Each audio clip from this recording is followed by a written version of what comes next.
This new 10th generation iPad is the latest update to Apple's tablet family, and it now has this updated design with the flat edges, and it's removed the home button to get a larger 10.9-inch display. They even went ahead and swapped out the lightning port on the bottom of the iPad for USB-C, so now there's even more you can actually do with this new base model iPad by just adding a few accessories. Sponsored by ESR. ESR can help you level up your iPad with cases like the Rebound Magnetic and Ascend Hybrid. ESR's Rebound Magnetic case is an awesome slim and light trifold folio case that snaps right onto the back of the iPad with some really powerful magnets to provide enhanced protection from scratches and dings both on the back of the iPad as well as the front. Lifting the cover on the front will automatically wake the iPad for you. The case even flips all the way around to the backside to become a stable trifold stand for your new iPad. For a bit more protection, ESR also has the Ascend Hybrid case, which is a full cover case with a clear, tough back so you can actually show off the colors of your new iPad. The cover on this Ascend Hybrid is actually detachable with magnets, so you can use the iPad however you want to use it, with or without the cover. Just like the Rebound Magnetic, opening up the cover will automatically turn on the display of the iPad, and the cover actually acts as a 2-in-1 stand. And when you flip the case around the back, you can use it in either viewing mode, or you can lay it down and use it in writing mode.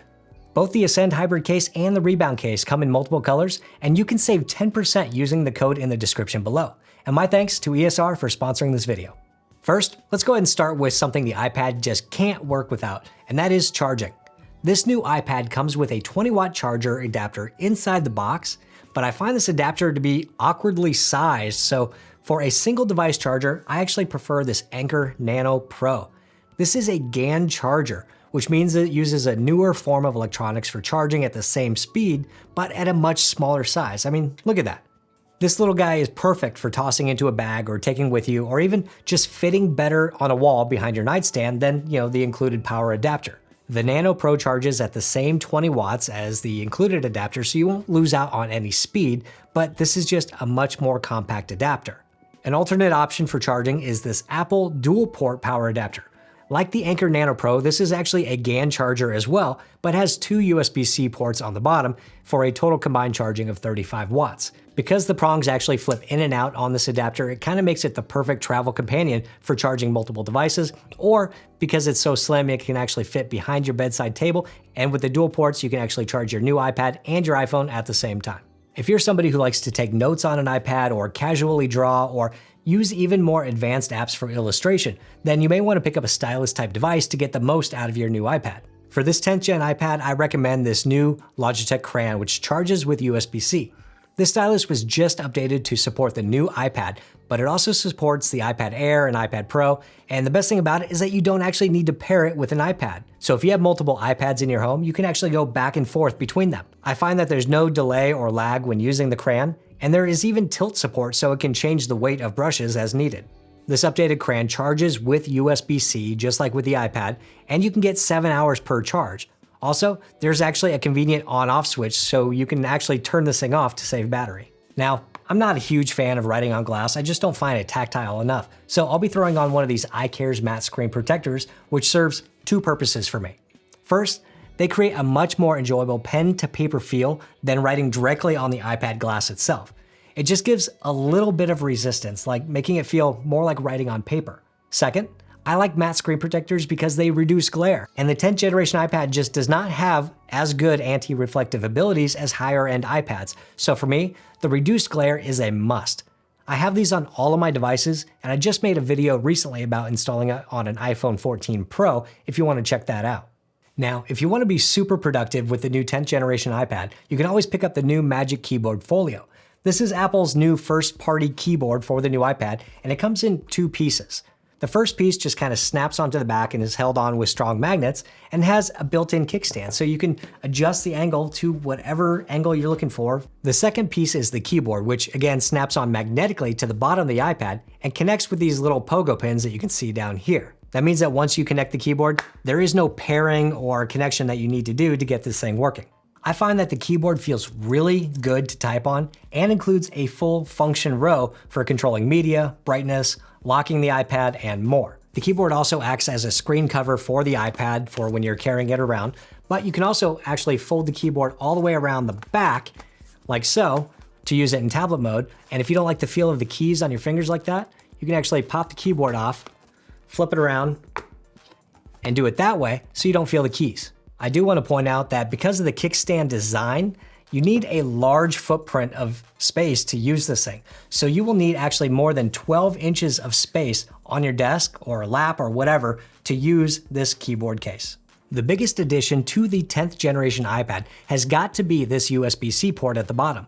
This of course is used for charging like we talked about before, but it also means that you can connect a whole host of devices like external displays, SSDs, wired keyboards and mice, and even Ethernet, and basically turn this iPad into a desktop machine.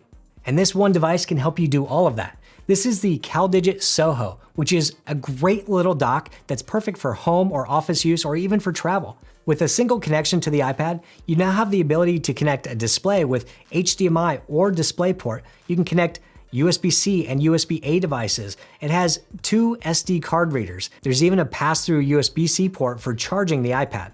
You can create a whole desk setup with iPad using a keyboard like the Logitech MX Keys Mini and a Magic Trackpad, and use a larger display to surf the web, watch videos, play games, or fly through email. The MX Keys Mini is one of the best keyboards I've used. The keys feel really good to type on and have a good amount of travel. The keyboard is also backlit, which is nice. And the Apple Magic Trackpad is the best mouse-type device to interact with an iPad. All of the gestures just work as expected for swiping and scrolling and going home or switching between apps. It all just works extremely fluid with the iPad. Now, I do have to point out one caveat when using an external display with an iPad, and that is you need to have an audio source. That could be speakers built into the display, or AirPods or HomePods, or another Bluetooth or AirPlay compatible speaker. That's because an iPad disables its internal speaker when you're connected to a display. I prefer to use my AirPods Pro 2nd generation because they just work seamlessly, obviously, with the iPad. Plus, the new version sounds really, really good, and the spatial audio is pretty cool for watching videos. I cannot live without my AirPods. I love them. They're in my pocket all the time, and I cannot leave home without them. So that makes them perfect for use with this new iPad. You can also connect an external SSD like the Samsung T7 to the USB-C port, completing your desktop setup. This is a super compact and slim SSD that comes in different colors and sizes ranging from 512 gigabytes all the way up to 2 terabytes, and is perfect for on the desk or on the go. You can connect this drive to the dock or the iPad itself, which can be used to copy files back and forth for backing up items from your iPad like photos or videos. But you can also store a bunch of media on the drive itself and play directly off of it. And depending on the app, you can actually edit videos and photos directly off of this drive, making this an essential addition to any creative workflow. And last up is one of my favorite accessories for iPhone and iPad, and that is the Xbox One controller. I don't play a lot of games, but I do love playing Call of Duty on an iPad with an Xbox controller. This just makes the whole experience better, so much better when trying to fly around a corner and get the next kill. This controller pairs with Bluetooth and works flawlessly with iPad, and more games on the App Store are starting to add controller support. You can even use this with online gaming services like Microsoft xCloud, so you're not just limited to games on the App Store. And that about covers it. Those are all of my favorite accessories for the brand new iPad 10th generation. There's just so much more you can do now. If there's anything I missed or something that you really like to use with your iPad, let me know about it below. Also, if you want to know how to install the iCares Map Protector on your new iPad, I just posted a video about installing that on the brand new iPhone 14 Pro. So if you're interested, check that out right over here. Hit the thumbs up button if you liked it, hit subscribe if you want, and I'll see you next time.